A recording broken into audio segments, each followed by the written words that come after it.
Okay guys, welcome back to the channel. I was recording B-roll for this and I was going to do a cut up video and things like that, but I'm just a little bit too excited for this one.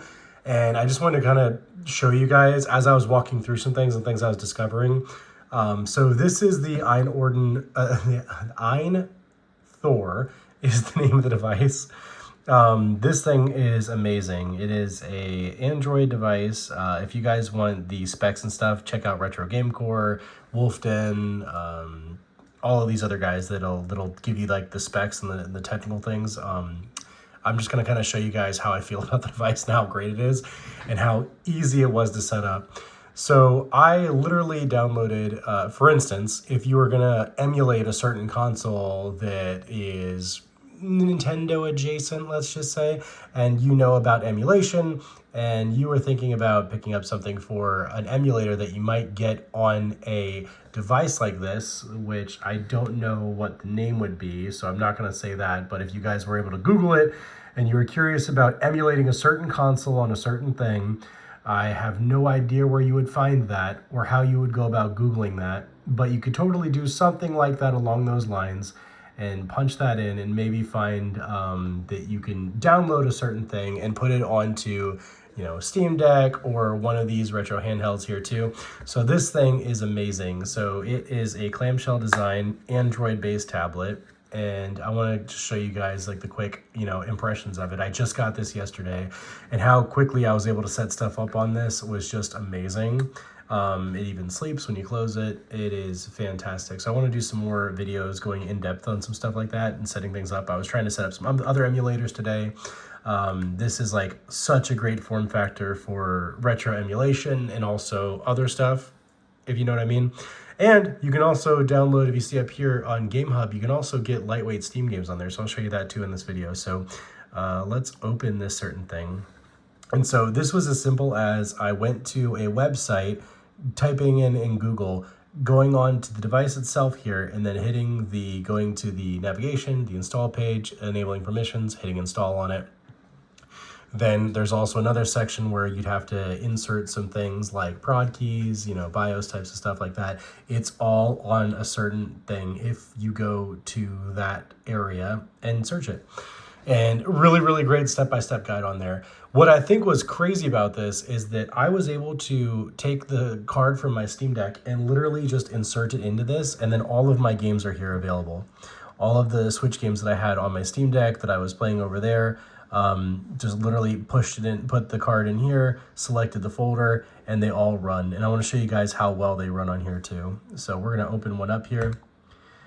I am having some issues getting third-party controllers like this. Ironically enough, GameHub is the company that does GameSphere controllers, and this is one of theirs, and it's on there as well, but I can't get it to run on here, but I'm able to get it to run on GameHub. So this is that console that shall not be named, with a certain game that came out pretty recently, and it runs pretty fantastic on here. If I can make sure. So see, this is the problem with the controls, because when I tried to map the controls to this one, it wasn't working. So let's auto map to the Odin, which the Odin controller is the onboard controller here. And then, yeah. And the quality and the streaming is on it is crazy. Like the fact that I was able to just plug in the SD card and it immediately works, like it's awesome. Here, let me pull up the stats down here so you can also see the stats. We're running in the 120 mode, which I don't think you need to run in that mode, but you can.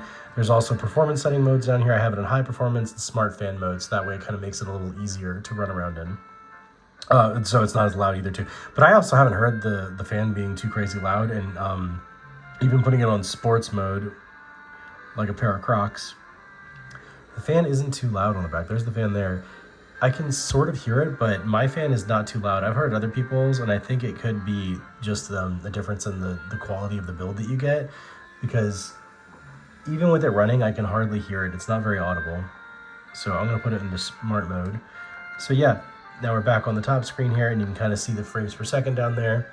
And this device has several different settings for where the screen hinge could go to. So you can kind of see there's an angle right about there. Let's back up the camera a little bit. So you can see you got an angle about there. That's one side. There's the one that I play with it most of the time, but I'm also finding this angle when you're sitting like on a couch or something like that, it kind of helps improve the ergonomics a little bit when you're playing just a game like this. I'm setting up 3DS and DS stuff on here, so that'll be on here soon. But yeah, here, let's check this out. This is going to be a tutorial thing over here, so I kind of don't want to go into it, but you can kind of see we're running basically over a lock. It's hitting 60 FPS pretty frequently, and of course dips down into the 40s as I say that. So here, let's talk to this person. So yeah, let's do a Pokemon battle here on camera here, and to show you guys how well that this certain gaming console retro-esque whatever's is playing on here. And I just realized that I'm filming in 30 FPS 4K, so you guys will take my word for it that it's in 60. I kind of impromptu just put this on. So I'm not diving. I thought you could dive in this. Okay, so I get a lock on. Yeah, we're still hitting like 50. Couldn't you dive in Pokemon Arceus? Oh no, because I'm holding the buttons. Okay. Yeah, you gotta hold the lock on to use your abilities. Okay. Every Pokemon has a type. You know, the thing that's crazy about playing this Pokemon game is like we're reading this. They're targeting like, 4 or 5 year olds. It feels like, but their target audience, I believe, if you look it up, is like 30s. I think is like the average age of Pokemon players, and they're still talking to us like, you've never heard of match type ups before, and blah blah blah blah blah. Turn on the volume a little bit. And let me pause this real quick. Actually, can I do pause? Let me do pause. Here, let's see what we're at. We'll go over to mode. So I've got, this is the brightness setting on the max here too as well. You can control the volume independently on these things. So I actually had YouTube fired up on the bottom down here and was playing this game. And you can literally pull up YouTube. And like the multitasking is freaking awesome. Oh yeah, here you go. Ein Thor easy setup guide. There we go. That's exactly what we need right now, right? Let me try to zoom in to make sure you can actually see what's going on here. Okay. So yeah, you could literally go through YouTube, turn down the volume. After 5 years, the PS5 has been incredibly successful. Okay, I don't want to do more than 5 seconds because I don't want to get taken down. But yeah, literally multitasking is fun. This is like the best device I've found for being able to just lay in bed at night. You could there's a headphone jack in here. You could throw Bluetooth headphones on here. It's pretty great. Let me take that down.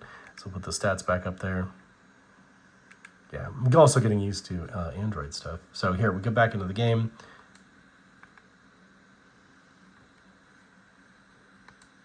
Okay. Now our volume's gone, but that's okay. All right. Water gun.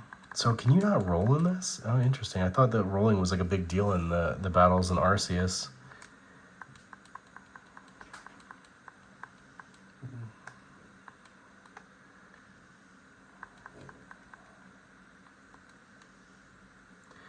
There you go, tackle. Like top screen. Turn the volume back up, bottom screen down.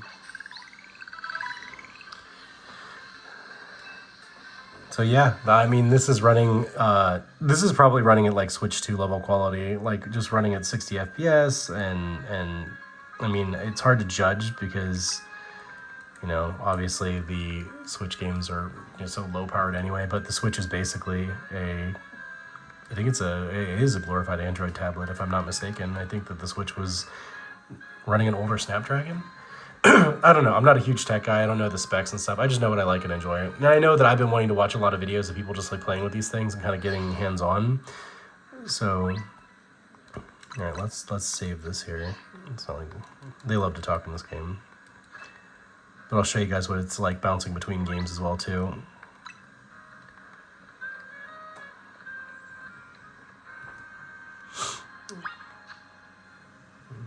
Wait, hold on. Save progress.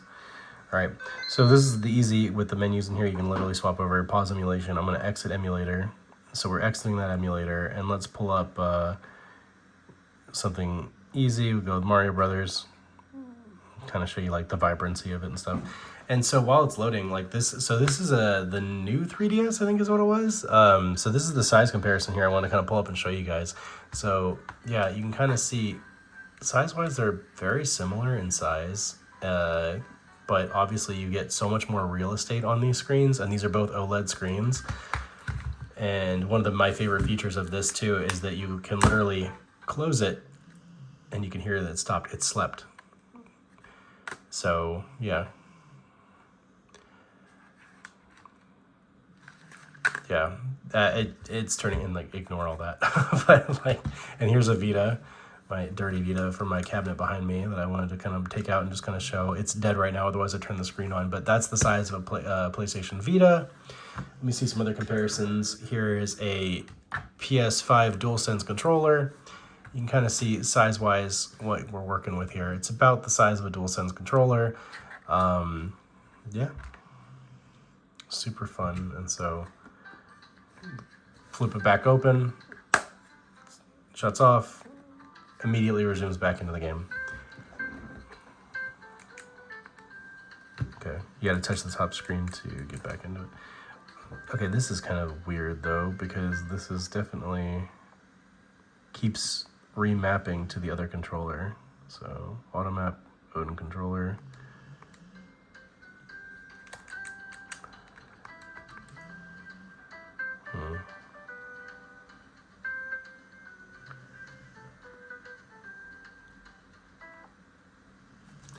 Let's go back up here and fix the controller. Battery life on this thing is pretty solid. I gotta admit, I'm pretty surprised at how well the battery runs on this thing. Let's reset all the controllers. Reset it to default. There we go. Okay. Let's open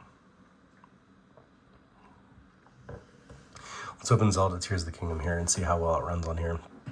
It wasn't running terribly before, so we're gonna have it. I'm gonna make sure that we are in high performance mode. We're gonna throw it onto sports mode for the fan.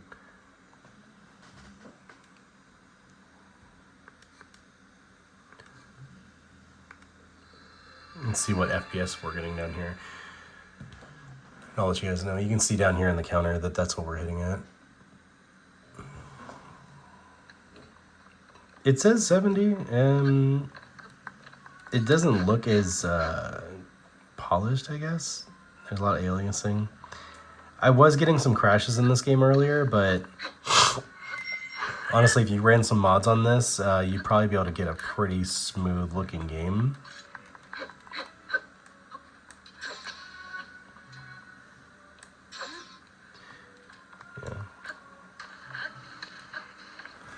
Try to zoom in a little bit more so you guys can see the gameplay. Yeah, but you're gonna have a really good time on this thing. It is oh, here we go, there's a crash. So yeah, do get crashes on the Zelda one a good bit there, so that could just be some setting tweakings that you need to work with, but I've already played the game, so I really have no interest of playing it again. But yeah, anyway, so yeah, you can kind of see, like, it's a really solid emulator. Like, it was playing the Pokemon game pretty flawlessly and it looked pretty solid. So, you know, if you were to figure out how to find this thing somehow, and then follow their guide on their site, I would recommend doing that, and then finding where you can find games. If you hypothetically type ROMs for a certain console online, or you dumped your own ROMs, you could do that. So here, let's, before we get out of this video, I want to show you guys the Game Hub. So this is my Steam library on here. I was trying to download the Batman game, but I'll show you guys at least Hollow Knight on here. And you can kind of see the quality on this for that. So lighter weight games you can play on this, and they run pretty well. This is, I would think that you can't really run much more than like Metroidvanias or anything kind of lightweight or older games. That's why I was going to try the Batman one out. So when I make a more dedicated video, this is kind of like my unboxing / first impressions. But let me say the unboxing wasn't exactly the crazy impressive. It was, you know, the box itself is nothing impressive, and what's inside is you get basically a USB-C cable without a charger. So So this though, you are able to plug this into the USB-C here. It does have video out, and I was able to plug it into my PC and play on the monitor I have in front of me here. And then this also worked with a connected controller as well too. So that is something that you can do. The Bluetooth controllers do work on the other ones. I have not gotten to work on Eden yet, but that doesn't mean anything. That could just be user error and not being too familiar with emulation and stuff. So now I think with this device, I'm probably gonna get way more into playing more emulation in older games. So here's an issue too. I found that this is a Nintendo Switch style control layout, right? So this is kind of cool. The difference you can do. So it has a Nintendo Switch style controller, but if you go over to here, you can click the handheld style or the handle style, and you can switch it down to Xbox style. And you can see it changes up there, disconnects and reconnects. And now, if you'll notice, jump should be this bottom button here, and there you go. Jump is now B. Hit is Y, or I mean X, normally, and then A is supposed to be jump on the Xbox controller. Anyway, you guys get it. But you can see we're hitting like 100 FPS on here, and Hollow Knight, which is just nice. Like the OLED screens, they're dual OLEDs, and it is just beautiful looking. Oh, hold on. I actually have some gameplay you guys can see here. So yeah, this is emulating basically a Steam environment, so you guys are able to play your Steam games on here. Lightweight games like Balatro, Hollow Knight, Silksong, a lot of them would just run flawlessly, I think, on here. I'm gonna try the more 3D intensive games, like older games like PS3 level games like Batman or like Darksiders, I think maybe even too. The older Devil May Cries. I'm gonna try those out and see what we can do with those and how they work and stuff, but yeah, just so far, initial impressions. Like, I've only had this for a day, so I haven't gone through and set up every emulator and stuff on here, which is kind of like a pain. It takes it takes me like a full day to set up all the emulators and get everything running and stuff like that. But the fact that I was able to just literally plug in my SD card, which is like a terabyte SD card that I had in my Steam Deck, and find the folder for the Switch emulation ROMs, and I was able to just literally use this folder, and then it launched immediately. And also, the games were running better than they were on my Steam Deck, so there's a lot more workarounds I have to do on the Steam Deck, which is kind of a pain, but I found that this is just, so far has been plug, play, update the apps, and it's good to go. And then my favorite feature, literally it slept right now, it's in standby mode. It still does drain battery, but it's not that bad. Battery life on this thing is pretty amazing. I'm getting like anywhere from, at least like the harder games, like maybe 3 hours or so, something like that. Retro game. If you guys are looking at my channel for this type of thing, you're probably already seeing like the superstars that are in this like niche. And Retro Game Core did a fantastic breakdown on the battery life on this stuff, so go check that one out. This is the the 12 gigabytes of RAM one. It's the $350 one. I was gonna go with the blue one, but they have these like glass panels here, or the purple, because I do like, as you guys can see, like even my Steam Deck is like this, and this is my Switch too. I like the atomic purple see-through stuff, and so I do enjoy those ones. But I just the atomic purple see-through on the Ein Odin, it had like this like weird milky like opaque glass that I didn't care for. So I ended up going with the black one because you also have these are OLED screens. So the black bezels, when you do start emulating other things down here on the bottom or at the top here, it kind of fades away with the black model. And fingerprint impressions, yeah, you're gonna get a lot of them on this thing, especially with the glassy finish on both sides, but it is absolutely beautiful looking, the device itself. The other color waves are pretty awesome too, so I think that Ein did a stellar job with this. This is by far one of my most impressive. I've never been this impressed with one of these like third-party like Chinese retro handhelds. Like I've got a lot of the Ambernick ones, and I think they're pretty solid and great for what they are. But this one feels like, it doesn't quite feel first party, but it feels pretty damn premium. Like it's right there. Like the plastic itself kind of feels a little bit like cheap. and then the hinge itself, it feels like everybody has a different opinion on the hinge, because I feel like everybody gets a different variation of the hinge. But I wish that it was a little bit more solid, especially whenever the screen closes. I wish that this was a little bit more robust feeling whenever you have like that like hard, and it holds it there really well. I feel like this holds it there really well, but I think it doesn't feel quite there. So that is just my first impressions of firing this thing up, you guys. Kind of unfiltered, as it seems to be the case with this channel, just unfiltered rambling. So thank you guys for checking this one out. And if you guys are interested in this one, I am not leaving any affiliate links, but you guys can Google it and find it, and you'll be able to grab it there. I highly recommend, if you are going to get yourself one of these, checking out the other guys' videos on these. They're really much more knowledgeable, and they know the ins and outs of like the inner workings and what's inside of these things, and the programs themselves. I just don't have the time to invest into that kind of stuff, so I recommend checking those ones out. Retro Game Core has some great ones. Tech Dweeb has some amazing ones. Bill from the Deck Ready channel, I think it is. I don't know. All of them. Anyone. You Google this, you're going to get a lot of people that are giving you great videos. Anyway, without further ado, 20 minutes of rambling. Thank you guys so much for checking this out. I'm going to get back to setting this thing up and playing around with it more, and maybe emulating that console that shall not be named. But yeah, thank you guys so much for hanging out and checking this out with me. I will talk to you guys again soon. Thanks. Bye.